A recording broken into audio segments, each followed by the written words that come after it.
On this week's episode of Needed Conversations, we want to help you guys to navigate healthy boundaries with extended family.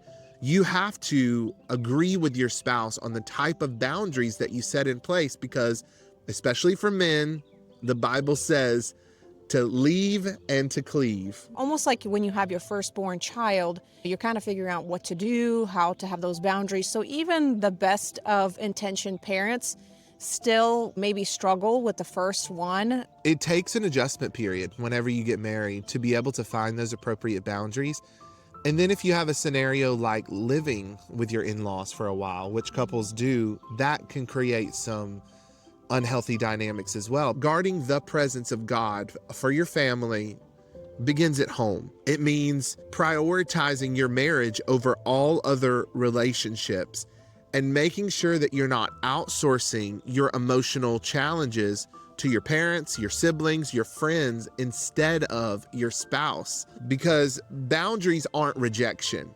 Boundaries are actually not just honor for your spouse, but they're honor for that other party too, to say, this is how far I'm willing to go, and not put undue pressure on them. And if you are more of the person that needs to be verbal with people, again, it's about talking through with your spouse what they're comfortable with, and maybe you don't have somebody that can counsel you through those moments. I mean, we can be that, but we always encourage a couple to find another couple that's maybe light years ahead, like 5-10 years, that have walked through their experience, where you can find that safety, so that if you are experiencing challenges, your first go-to is not your family members. Honor doesn't mean that you have to give access to every part of your life or your marriage. Guys especially, you are going to set the boundaries to where your mom is not allowed to track your every move, or to call you at all hours of the night, or to belittle your wife in any way.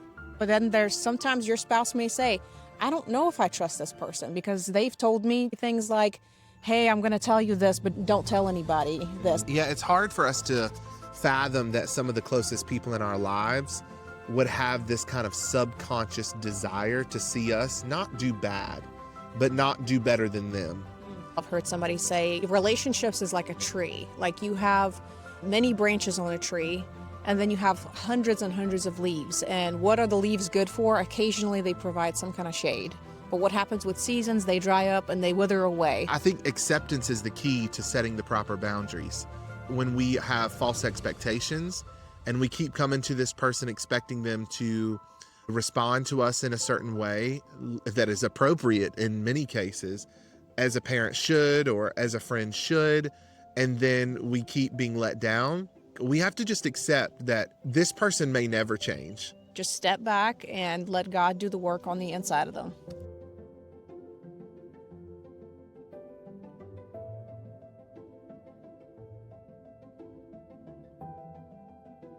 Hey everyone, welcome back to Needed Conversations with Ryan and Viktoriya Cole. So glad that you joined us today for another amazing episode. We are continuing our conversation about the presence pledge that we've committed to sticking to, where we fast from social media or TV time or even work, 2 hours in the morning, 2 hours in the evening. If you are new to this podcast or you're just watching this episode, you've missed out on some other ones, you can join at any time by going to our website at moremostforever.com and sign the presence pledge along with your spouse. We thought that this may be just an easier way to kind of pull back from social media and some of the things that you may have been doing that have caused a lot of distraction in your marriage, and kind of give you guys a little bit of a refocus. We're doing it for sure. We don't get it perfect every single time, but we've definitely noticed a big change in shifting gears where we put our phones away, especially I think Ryan moving his phone away from his side table and doing more reading and stuff like that. So yeah. Well, it's been really good. And today we're going to continue the conversation talking about when family crosses the line, how to create healthy boundaries with your extended family. I think a part of this presence pledge, yes, it's the distraction of social media. And with that comes kind of that comparison game that we play online with friends and family. But also it's learning to guard your house in general. And so This is going to be an important conversation, so stay tuned. If you're not following us on social media, you can do so at MoreMostForever. And that's TikTok, Facebook, Instagram, and you can text us anytime if you want to set up a session, 864-428-7131. If you're listening and not watching, we are outside again today. It's been such a beautiful time of the year, but there's birds chirping. You may or may not hear it because the sound quality is still pretty good. Airplanes flying overhead, so we give you a little bit of ambient noise in the background. But let's jump into the conversation. Let's talk about when family crosses the line. We want to, with this episode, help you guys to navigate healthy boundaries with extended family to protect emotional and spiritual intimacy without dishonor or division. And there's a way to do it. We are very fortunate, I'm going to say that right off the bat, that our in-law situation is really good. Viktoriya's family, and she's got 12 siblings, there is a lot there. But as far as her mom is concerned, and even her dad when he was living, they really didn't encroach upon us and try to overstep their bounds.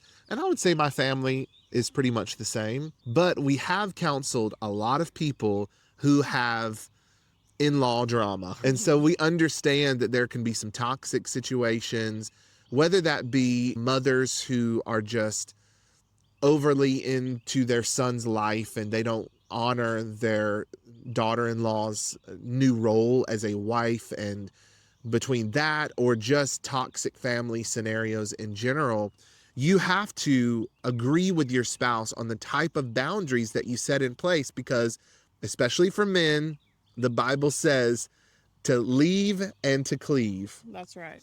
Yeah.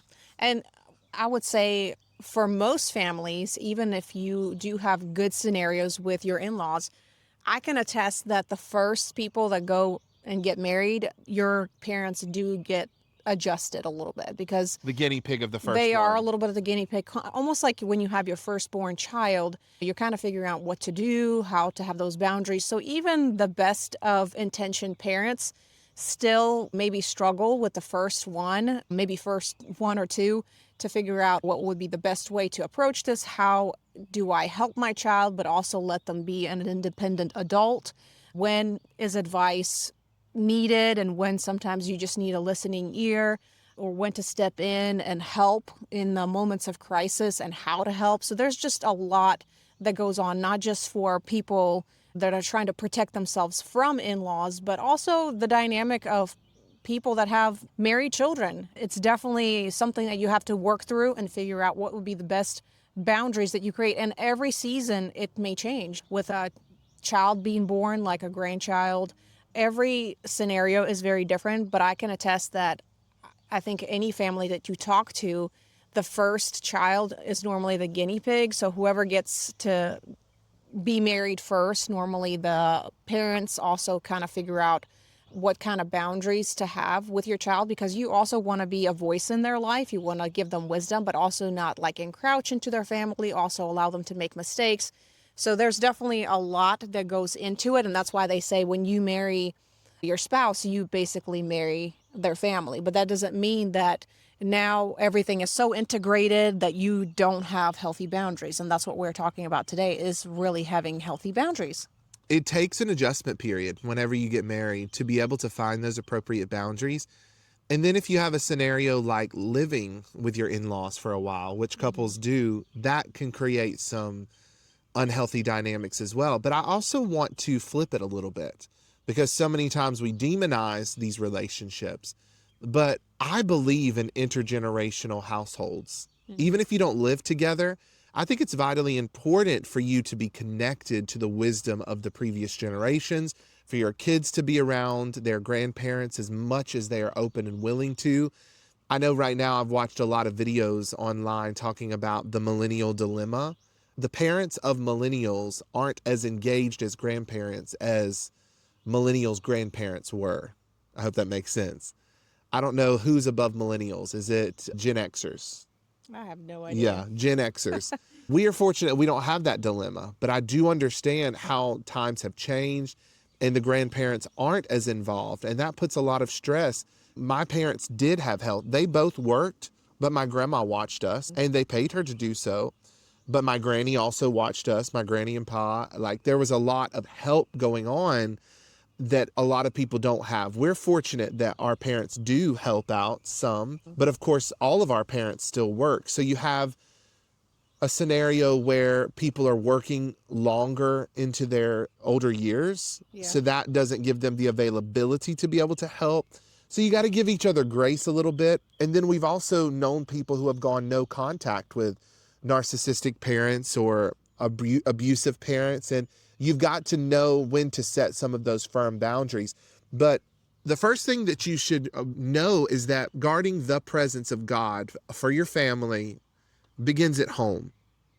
It means prioritizing your marriage over all other relationships and making sure that you're not outsourcing your emotional challenges to your parents, your siblings, your friends, instead of your spouse. It's important for you to make sure that you have the conversation with your spouse about how far is appropriate in sharing some of the challenges that you're going through, as well as understanding that healthy boundaries are actually a form of honor. It honors not only your spouse because you're respecting how much they want to share. I'm more of an open book. Victoria's more private.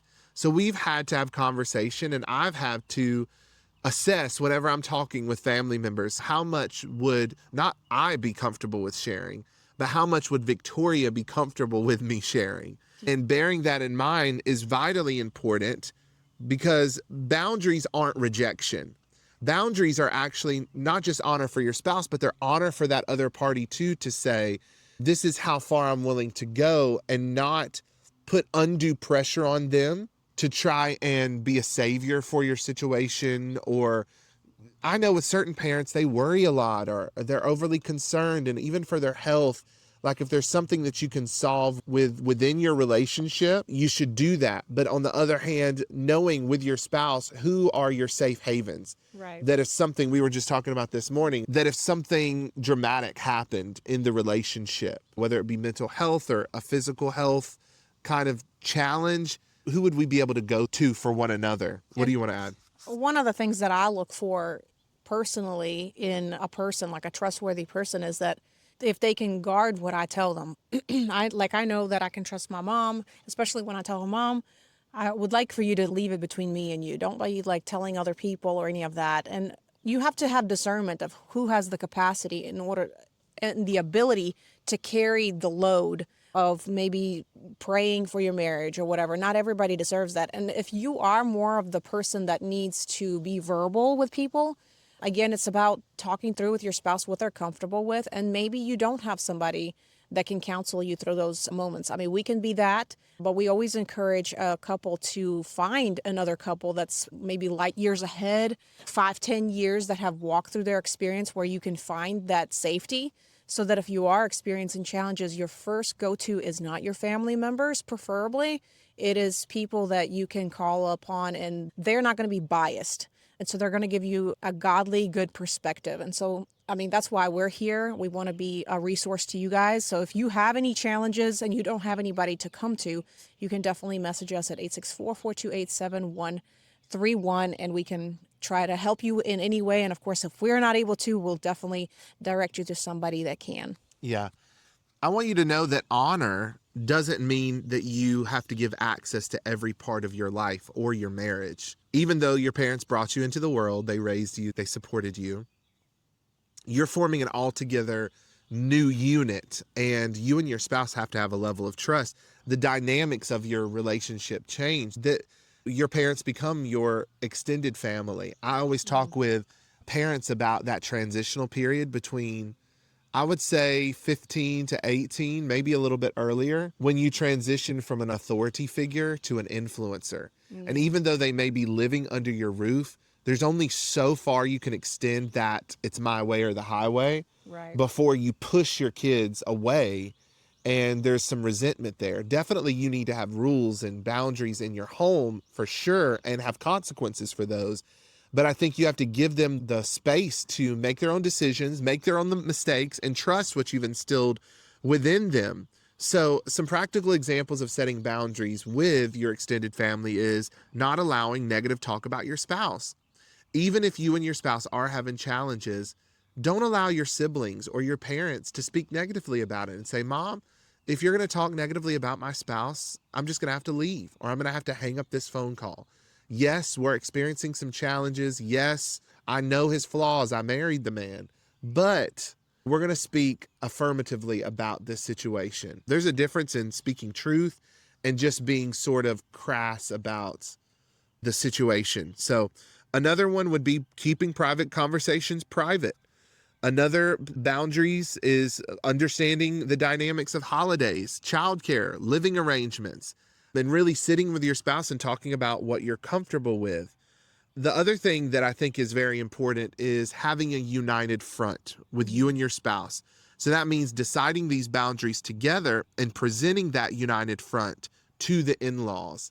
The problem that I think most of the time is that they agree to your face and then they go back and talk with their parents about the scenario a little bit differently. You have to go together and you have to have a conversation that is clear and upfront about, listen, these are boundaries that we have. If you're going to disrespect these boundaries, that's going to mean less access to us. And that's hard to hear, but I've got to set that precedence. Guys, especially, honoring your wife above your mother means that you are going to set the boundaries to where your mom is not allowed to track your every move or to call you at all hours of the night or to belittle your wife in any way, especially in front of her, but even away from her. I was taking a walk this morning, and I'm going to pivot this conversation just a tad, but I had this thought about, it's not about what you don't ingest, it's about what you ingest. And what I mean by that is a lot of times we're too preoccupied with other people's business and what people are doing externally. And that's why we say that these people don't have the capacity to help you in the situation, because it almost like they are excited about the drama versus praying or giving you strategy. They relish in the drama so much so because they have dysfunction in their family and in their sphere and in their life. So it makes them feel better about themselves and their situation when they hear somebody else's drama. And you don't want that. So this is why we talk about seeking good counsel, people that can actually hear both of you guys out. And we don't ever recommend that one person goes and talks alone to the parents or to even counselors unless you need like individual counseling, because there's always two sides of the story. It's one thing to talk about yourself personally and some of the challenges that you're experiencing, or maybe even telling, hey, Mom, I need you to pray for our family. We have some challenges, but I'm not going to divulge into it. But if it's something like extensive and private, it's always good to have your spouse there and always run it by them and say, hey, what do you think about us talking to this person about it? And making sure that they feel comfortable and safe and say, yeah, I think I trust these people to give us good guidance and good direction. But then there's sometimes your spouse may say, I don't know if I trust this person because they've told me to say things like, hey, I'm going to tell you this, but don't tell anybody this. To me, that's the first sign that I don't know if I can trust this person, because I feel like if I ever confide in something very private to them, that they would say something to somebody else that I don't know if I approve of passing that information to, but they would say things like, hey, I know this information, but just don't tell them that I told them that. Yeah, it's hard for us to fathom that some of the closest people in our lives would have this kind of subconscious desire to see us not do bad, but not do better than them. And so they might revel in your defeat or your challenge a little bit. And they might put some salt in your wound subliminally to sour you against your spouse. I just want you to consider it, to know. We were talking with a couple the other day, and we said, even Jesus, he had the masses who got his gift. He had the 12 who got the mysteries of the kingdom. And he had the 3 who got his heart. So he had all of these layers. He actually had even more. He had the 3, he had the 12, he had the 72. Then he had the masses who only had capacity for the parables. They were only there for the food and the show and the entertainment aspects of who he was, his gift. But only the 3 truly were intimate with him, the 3 closest disciples. And so you have to ask with your spouse, who are our inner circle? Who's our 3? Who's our 12? Who gets the mysteries of our life, a little bit more inside of what we're going through? And who gets the broader picture, the highlight reel? I will also say, this is an example. I've heard somebody say relationships is like a tree. Like you have many branches on a tree, and then you have hundreds and hundreds of leaves. And what are the leaves good for? Occasionally they provide some kind of shade. But what happens with seasons? They dry up and they wither away. So they're It like was Medea who said that. okay. And then he's like, you know how you've looked at the tree and how it has certain big branches. You have some close relationships, but then the tree also has, I don't know, like a deep root. If you can find the people that will give you good foundation, that's all that you need in order to thrive. Yeah. And that's how you need to make sure that you compartmentalize all of your relationship instead of throwing it all in the pot, trusting everybody and everywhere, and not having discernment and not having wisdom who has the capacity to carry you through those seasons. That's where you can't really blame that person. It's because you gave them ammunition and you just didn't have discernment, that they don't have the capacity to carry you or give you wisdom in this season. So just be vigilant and make sure that you guys are setting those boundaries, because it's healthy and it's going to really help you thrive together. Well, let's end out by going through some biblical examples, because we think that what we're going through often is fresh and new and nobody else has this experience. But there were some crazy relational dynamics in the Bible. Let's think of Abraham and Sarah. They had this promise from God, and they had a son that God had wanted to give them. And Sarah insisted that Abraham sleep with her maidservant Hagar to produce an heir. After Hagar conceived, jealousy and strife erupted. Eventually, Sarah demanded Hagar and her son Ishmael be sent away. Here's the insight from that, is that blurred relational boundaries, even under pressure, can produce long-term conflict. Abraham had to choose peace. He had to set the boundaries after the mistake was made in bringing somebody into a place of intimacy that they did not belong. Then you have Jacob and Rachel, who he loved, and his father-in-law, Laban. He worked for 7 years for Rachel's hand in marriage, and his father-in-law deceived him. And he woke up next to Leah and had to work 7 more. And so this is a clear picture of when in-laws manipulate or overreach, it can disrupt the marriage and steal your peace. What did Jacob have to do? He eventually had to flee with his family to establish independence. This is Genesis chapter 31. Even Moses and his in-laws, he had to create some boundaries, but he's a good one to provide both sides of the coin, which was Moses had a great relationship with his father-in-law. His father-in-law, Jethro, gives him wise counsel about delegation, and this is a healthy involvement. But on the opposite end of it, Moses' sister and brother, Miriam and Aaron, criticized Moses for marrying this Cushite woman, and it revealed this tension in the relationship.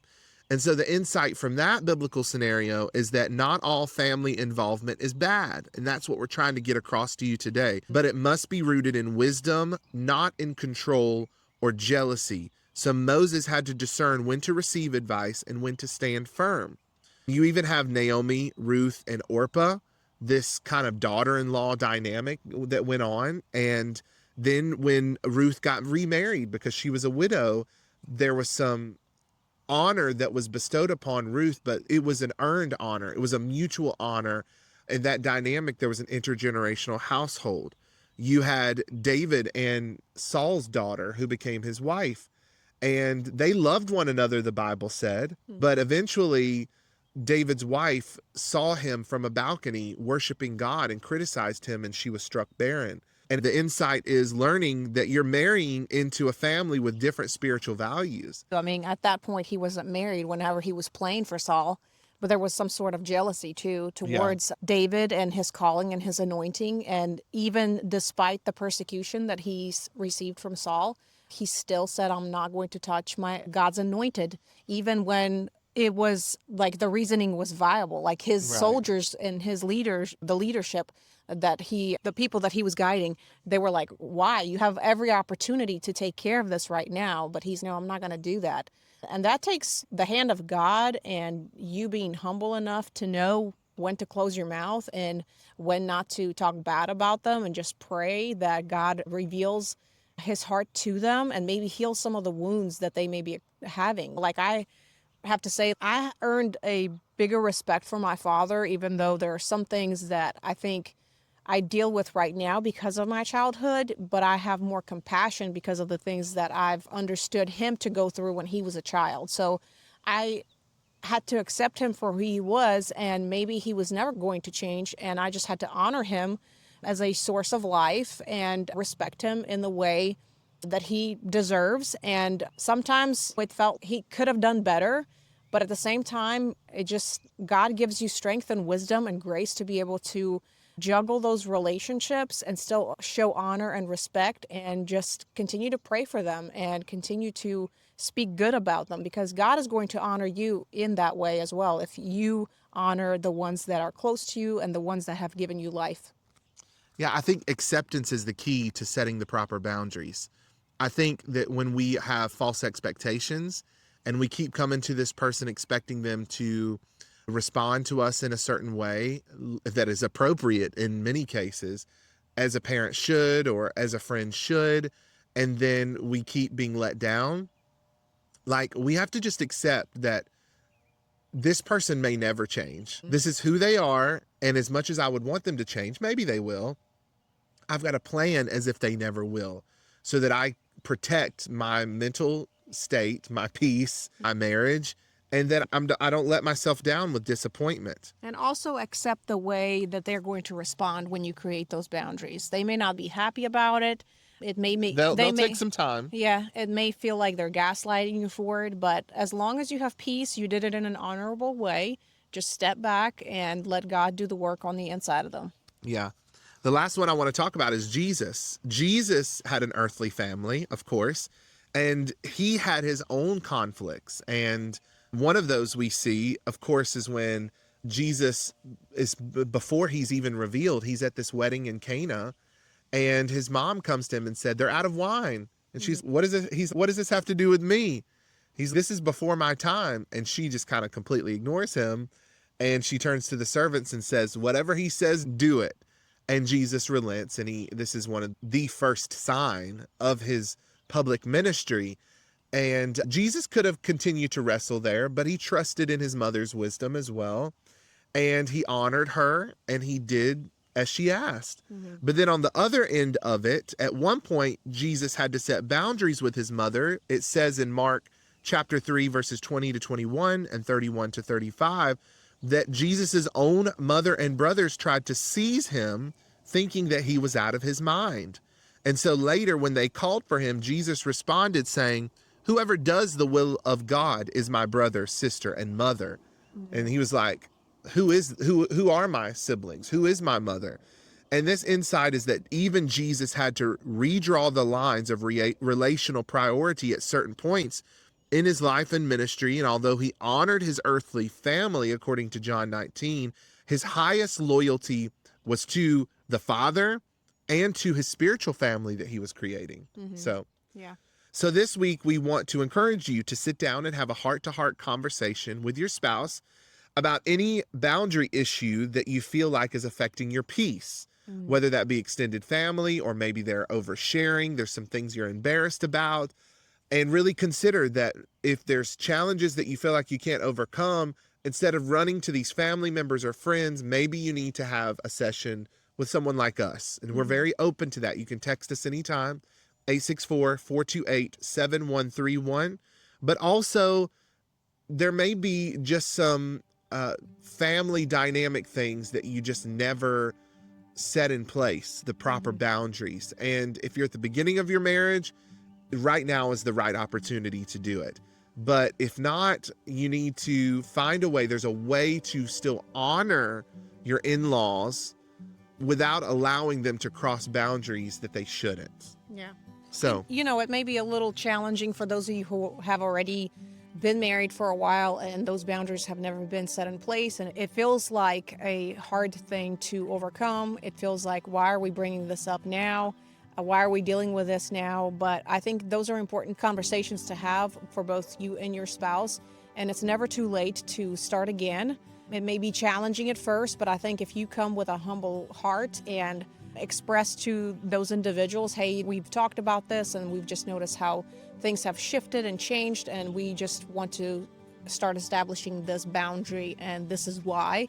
That way, your good is not evil spoken of and you're still honoring, and that way you fully communicate with this person, hey, this is what we're doing. And that way they don't feel like that there's some kind of subliminal messaging going on and they're in their mind thinking what's happening, I'm not sure what's happening, something's different. So it's always good to communicate with those individuals, even if they don't receive it. At least you've expressed and have given it some thought and expressed your own personal thoughts about it and had an agreement with your spouse as to how you guys are going to proceed forward. So it's never too late, even if you are dealing with challenges that have been going on for years and years and years. Well, we want to thank you for listening to this episode today. Hopefully you took some things away and you're challenged to set some boundaries that need to be put into place. But make sure you're following us on social media, spread this podcast, share it with somebody. Maybe you've been the shoulder that some of your friends have been crying on and you're like, it's a little bit overwhelming and you're like, maybe these friends need more than I can offer them. Just share our information with them and we would be happy to help them. We've had a lot of referrals over the years. So this has been a good conversation. If you haven't joined the Presence Pledge, go now, moremostforever.com. And also another plug, I have another podcast called Breaking Through the Noise. It's a teaching podcast, discipleship podcast. So go and look that up right now, Breaking Through the Noise with Ryan Cole, and listen to that latest episode. And one last thing, partner with us. We are a nonprofit and it takes resources to do this every single week.